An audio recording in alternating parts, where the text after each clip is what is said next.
Need change, not change you know. We Africans need to be united and live together in harmony. Whites and blacks all over the world can be equal. What is it that is wrong with us? Hatred, evil-minded, jealous, that's what we are having. Bad people, drug dealers, robbers and gangs, murders, that's what we are. Our government systems are full of corruption. What's wrong, people?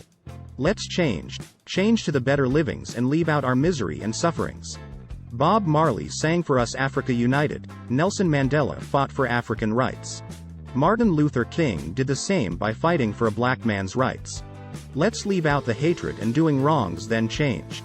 The change I'm talking about is the change that will make us sit on the same table, either black, whites, reds, and the whole world in general. Together as one, enjoying, working together, living in the peaceful world.